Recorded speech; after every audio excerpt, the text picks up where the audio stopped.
Hello, cinephiles and cineasts of YouTube. I'm Bill Robertson. Tonight I'm going to talk about The Beguiled, the 2017 version by Sofia Coppola. Now, this movie is based on a novel that was written in 1966 by the same name.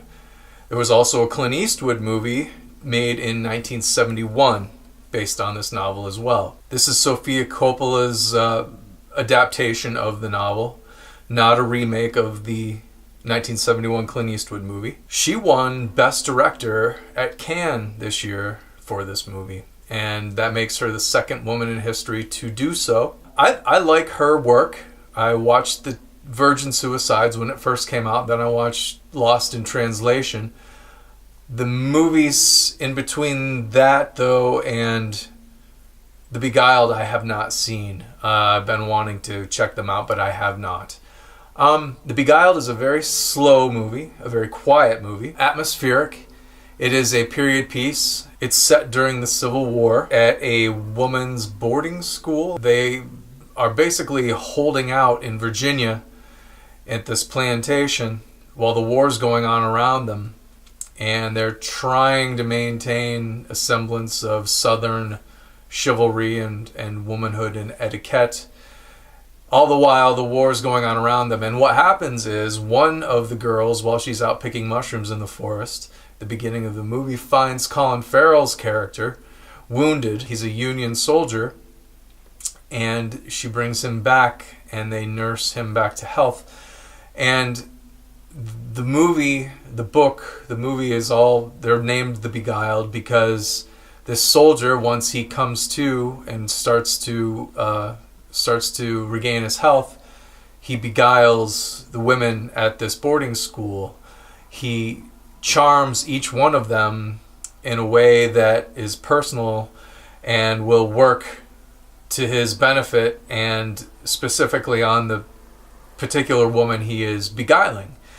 Kirsten Dunst is the head teacher of the school. Nicole Kidman is the head of the school. Elle Fanning is the eldest student, and then there's 3 or 4 other younger girls that are students as well. And Colin Farrell kind of fills a role for each one of them that they are missing. Nicole Kidman's character lost a husband not long before the beginning of the movie. Kirsten Dunst just wants to find a man and escape the boarding school.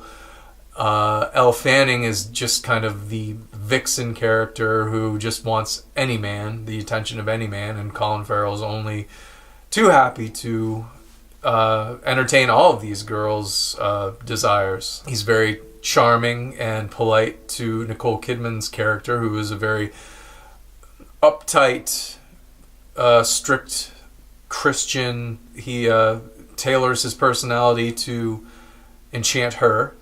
He enchants Kirsten Dunst's character by commenting on her beauty, and he's in love with her and wants to run away with her, which is exactly what she wants to hear. Elle Fanning's character just wants his attention, period, and uses her sexuality and coy looks and sneaking into his room in the middle of the night. He's only too happy to entertain all of these girls' wants, desires, and fantasies.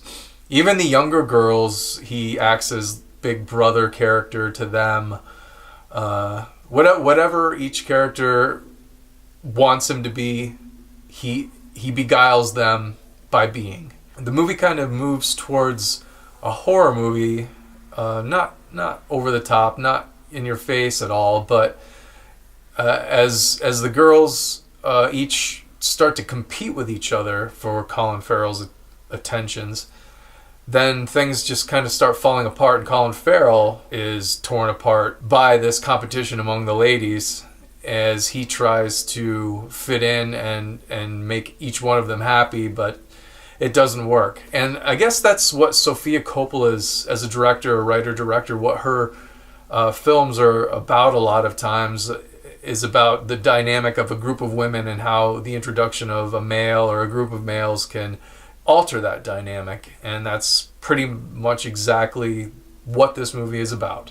When Colin Farrell's introduced into this secluded boarding school of women, everything falls apart. I'm going to give it a thumb and a half.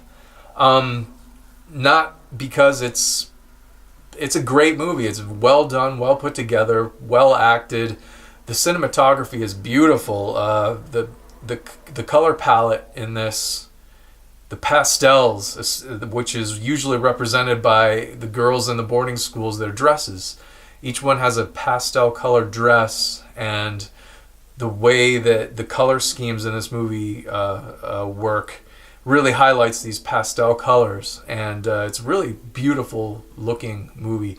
The thumb and a half is only because it's not like, if you don't see it, it's no big deal. But if you do see it, you're not going to walk away saying, "Oh wow, that was exciting, that was fantastic, that was thrilling." It's a very slow movie. So if you're going to watch it, or if you're thinking about watching it, or if you've heard what I've had to say and it makes you curious about it, it's basically a movie that you're going to rent and just sit down and enjoy quietly, slowly. It's only an hour and a half long, but it's a very well done movie. Like I said, a thumb and a half, only because it's just slow.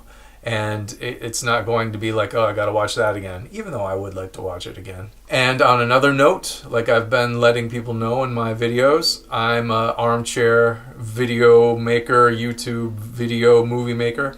And if any of you are, and you would like your film reviewed by me, please send them my way. I'd be happy to.